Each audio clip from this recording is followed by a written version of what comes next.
to Jerusalem, Hillary Clinton would not have, and I mean this, like she wouldn't have been good, but she certainly would have been better than Donald Trump. You're crazy if you think that Hillary Clinton would have allowed Israel to literally cross multiple red lines, or rather championing them fucking cross multiple red lines. Because guess what? John Oliver did a full segment on the entire situation. No, he didn't. We're going to turn to Argentina. He did. Wait, he did? Argentina, birthplace of both the Pope and the actual God. Argentina is suffering a severe economic crisis, with inflation running close to 140%. It held its presidential election last Sunday, and as no candidate won outright, there'll now be a runoff between the top two candidates. One is the centre-left finance minister, whose government has been widely blamed for the current financial crisis, and the other, Javier Milei, who, yes, does look like this. You know what? I'll just let him introduce himself. Hi, I'm General ANCAP. I come from Lieberland. My mission is to kick the ever-loving shit out of Keynesian and collectivist fuckers trying to ruin our lives. Keynesian collectivist fuckers, dude. Bro. I love the number of different people that have come in here today to be like, I'm actually a leftist, but I voted for this guy. Because Argentinians have run out of options. Bro, you could have, like, literally, you could have been better off voting for the fucking other right-wing neoliberal party instead of fucking this guy, okay?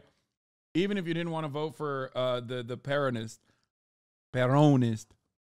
Yeah, just a classic run-of-the-mill presidential candidate dressed like Mr. Peanut, dressed as a wizard, dressed as Batman, pledging to kick the shit out of Keynesians.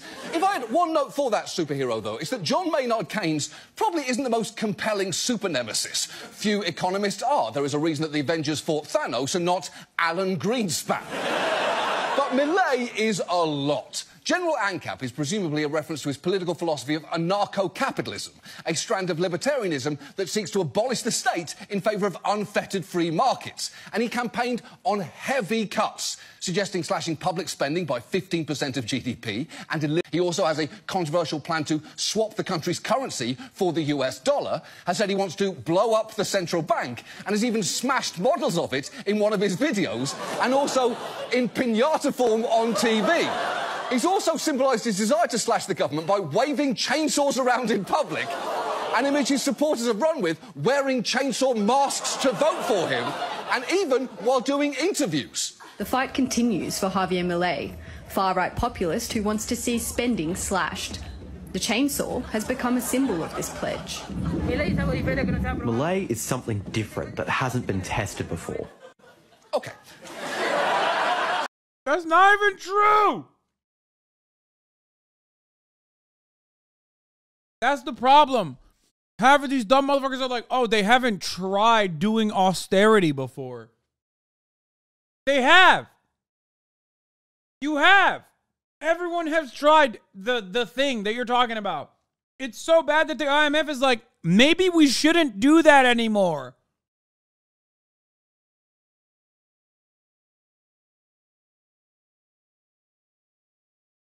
Oh, it's just like really stupid people being like, no, you don't understand.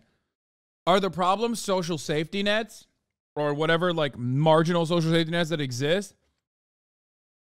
Yes, those are the problems. Or is it the fucking Western imperialist powers implementing a death and destruction of such social safety nets so that they can turn profit on these fucking loans?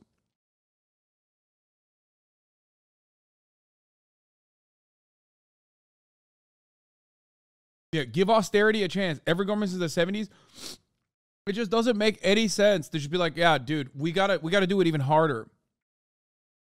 Not to break my one rule and argue with a guy dressed as a chainsaw, but lots of ideas haven't been tested before. We also haven't tried all trampoline retirement homes or letting a raccoon be chief of surgery. That's because some ideas are just bad.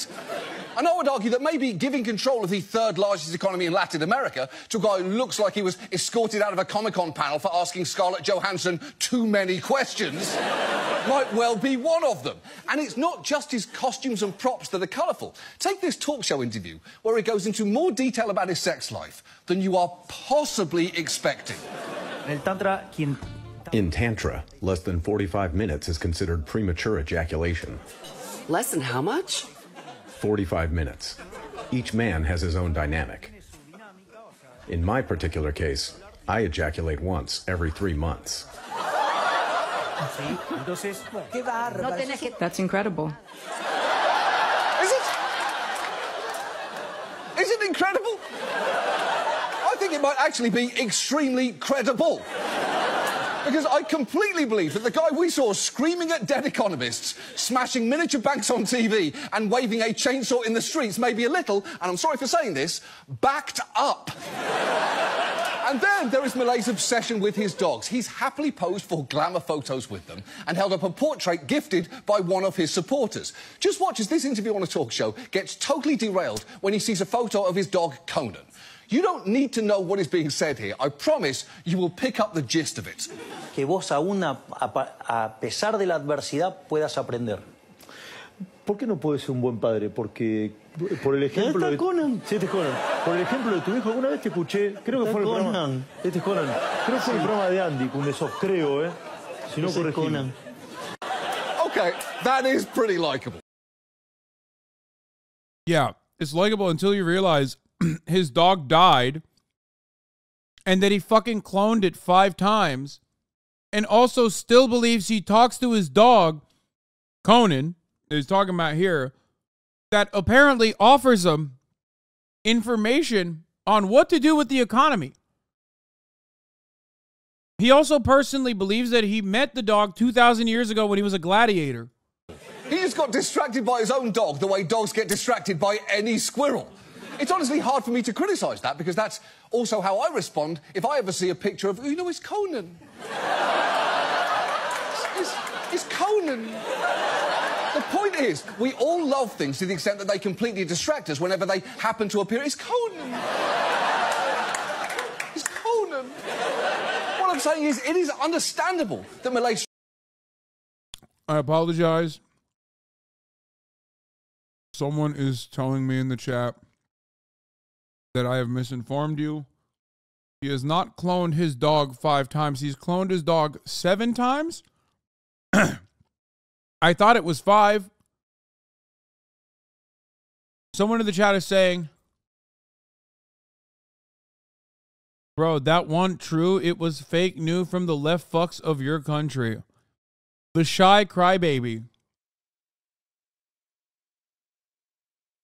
Bro, Milei supporters remind me of the fucking Erdogan dick riders that came into my chat after Erdogan won and was like, no, dog, you don't get it. Like, we had to vote for him.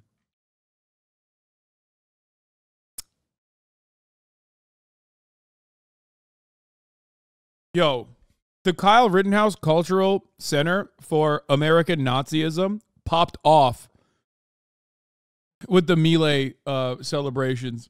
They're probably there right now typing together. They're having a LAN party.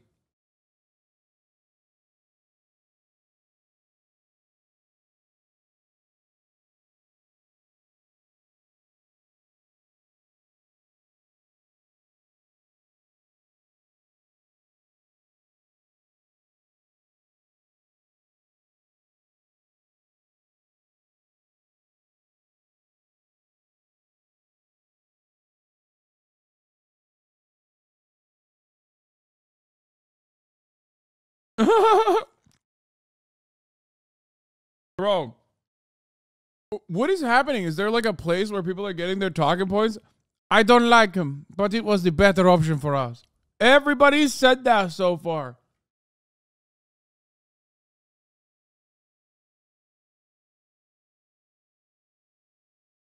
I don't like him.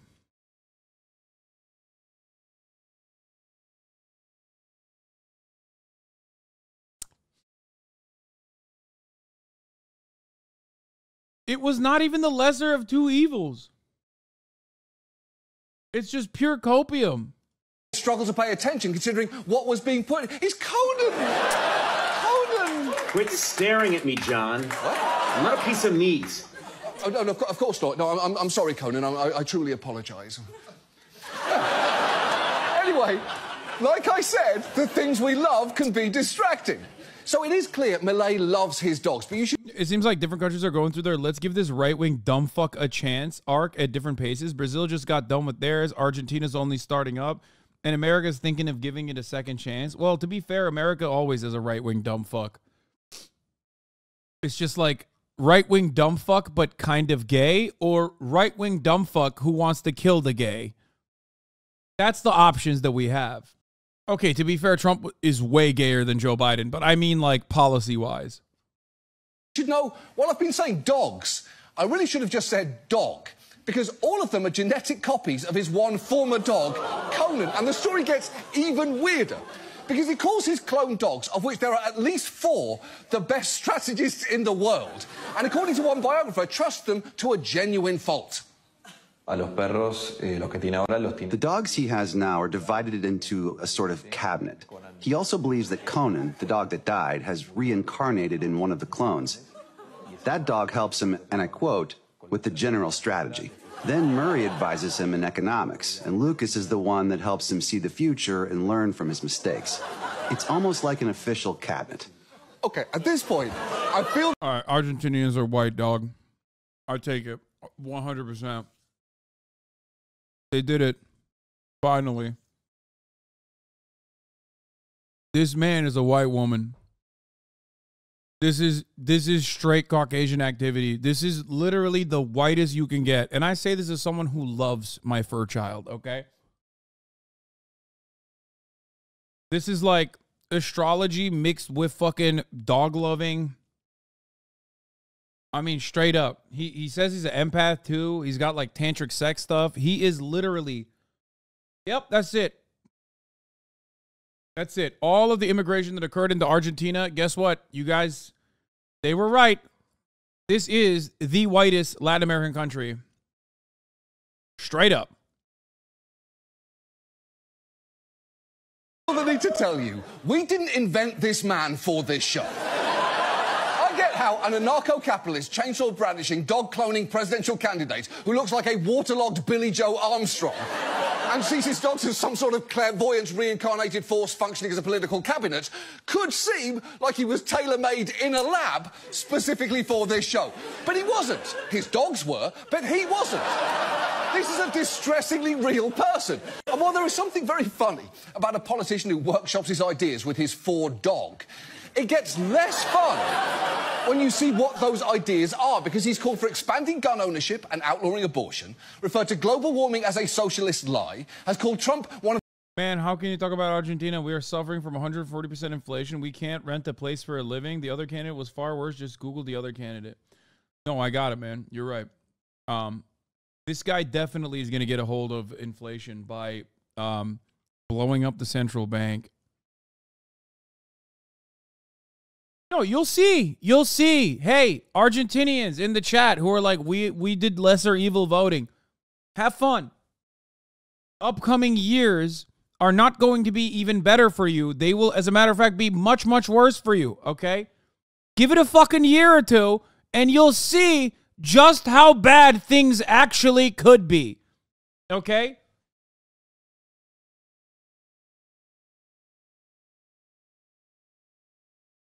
But yeah, he's got to run it by his dog first. Exactly. Maybe you'll get lucky. Maybe Conan will actually give him some real policies. Hôm nay em lại lên cho các bác xem một cái video lấy giấy tai khô mọi người nhá. 99% stop recording. I really hope you're wrong. I hope I'm wrong too. Wait, what? It will be no different, just like America with Trump. Nothing happened. What do you mean nothing happened? What have I been covering in the past month and a half?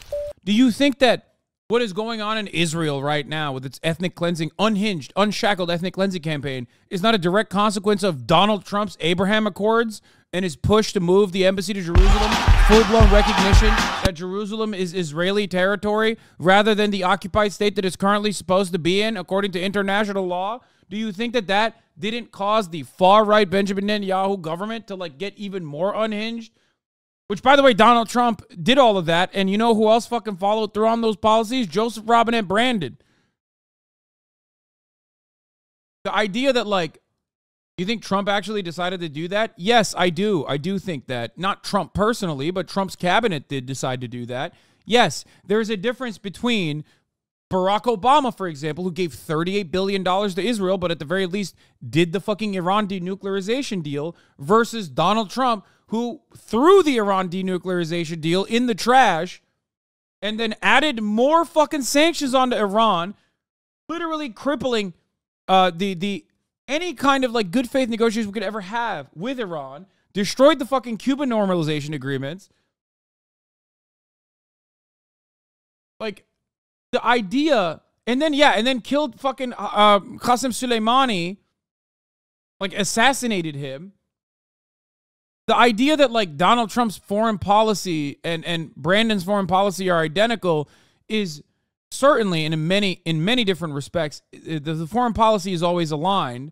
But the idea that like Donald Trump would have been better, or Donald Trump didn't greatly escalate the situation is wrong.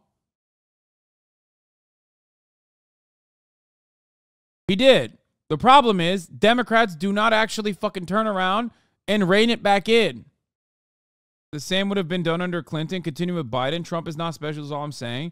No, the same would not have been done under Clinton. Hillary Clinton is a major Zionist too. But the idea that Hillary Clinton would be literally aligning with Saudi Arabia in the exact same way that the Trump administration did, or that they would completely unshackle okay, guys, I can't believe I'm saying this, but as much as a fucking warmonger as Hillary Clinton is, these guys do at least have like years and years of experience being statesmen, okay? Hillary Clinton would not have moved the fucking embassy to Jerusalem. Hillary Clinton would not have, and I mean this, like she wouldn't have been good, but she certainly would have been better than Donald Trump. You're crazy if you think that Hillary Clinton would have allowed Israel to literally cross multiple red lines, or rather championing them fucking cross multiple red lines. Because guess what? When you allow Israel to cross red lines, that has secondary impacts, okay? They have like far-reaching consequences that some fucking dumbass who's horny to cut a deal with Saudi Arabia is not going to fucking think about, okay? Like, when that, in my opinion, makes Hillary Clinton even a worse person overall, because she knows what her policies lead to and yet still enacts cruel agendas. In some ways, that makes her even a worse person than Donald Trump. You're wrong, Hasan. Hillary talked about moving the embassy to Jerusalem in the 90s is fucking stupid. I know Hillary Clinton had an offshoot or fucking remark while AIPAC was ironically, I believe, calling her anti-Semitic. But that doesn't fucking mean anything. What you're doing 20 years later, what you're doing 20, 30 fucking years later as the leader of the United States of America and the foreign policy is going to be entirely different. The idea, I'm telling you, the idea that Hillary Clinton would have been just as psychotic as Donald Trump and just as erratic as Donald Trump is wrong. She would absolutely do horrifying things. She would still give Israel the green light to do a bunch of, a metric ton of violence, okay? But she absolutely would have fucking reined it in. No one apart from Trump would have dared kill Soleimani either, and not because he's got balls. Bush Jr. even stopped the Israelis doing this in Damascus in 2008. He literally did it on a whim because he's unpredictable and takes momentary decisions. Yes.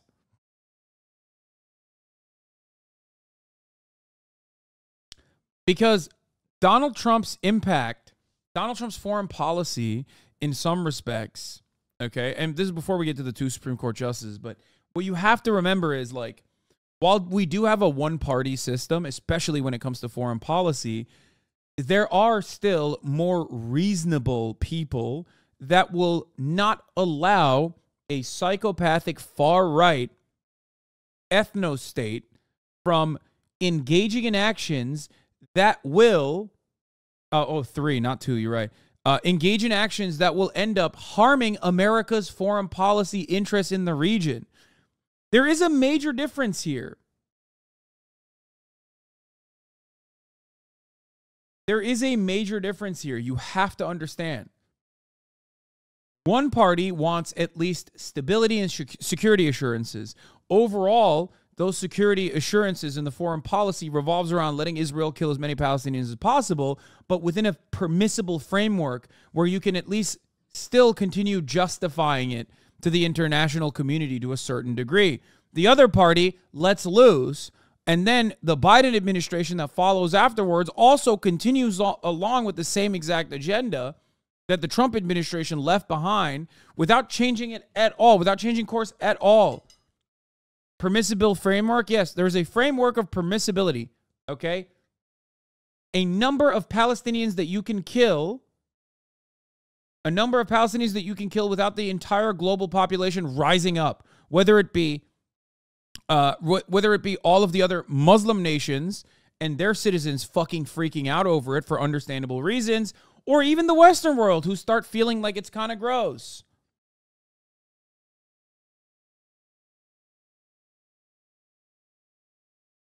When I say this, I'm not talking about like, what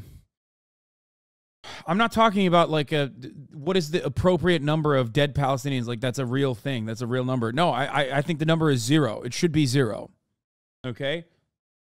But what I mean is, there is a difference between someone like Donald Trump and someone like Hillary Clinton as it pertains to foreign policy. And the idea that there isn't is simply ridiculous. And I see that with Joe Biden and Donald Trump as well. Even though Joe Biden's foreign policy has been a continuation of Trump's, 100%. With both the good, like the Afghan withdrawal, but also the bad, like Israel. I also do personally believe that he was behind the scenes trying to normalize relations with Iran as well. And we did see, I think we did see one of the aspects of that, the $6 billion, the $6 billion in funds that were unfrozen and were slated to go into Iranian coffers from South Korea, you know, for oil that they paid for, Iranian oil that they paid for already. Anyway.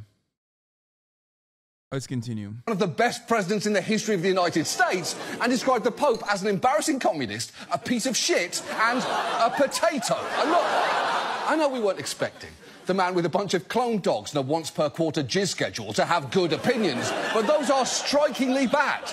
And Milei has a lot of support, particularly from young men. And the thing is, a desire for some sort of radical change in Argentina is understandable, given the depths of the country's financial crisis. People's earnings and savings have been wiped out, and about 40% of Argentines are living in poverty. Things are really bad there. And remember, Milei's opponent is the current finance minister, so he's tied pretty closely to it. It's frankly no wonder that some Argentines, like this woman voting last Sunday, are pretty depressed about the options in front of them. We don't have a really good option. I didn't came here and said, I know who I'm going to vote. I was like, I don't really know, because nothing is, and I believe that nothing is good. Right. When your options are more of the same or emo edgelord Tucker Carlson here, it is understandable to believe that nothing is good. And unfortunately, the worse things get in Argentina, the easier it is for Milei to make the case that any change, no matter how untested or dangerous, is better than the current system. So while I agree Argentines deserve something new, I also think they deserve a lot better than this chainsaw-wielding, backed-up superhero and his Xeroxed dog quartet.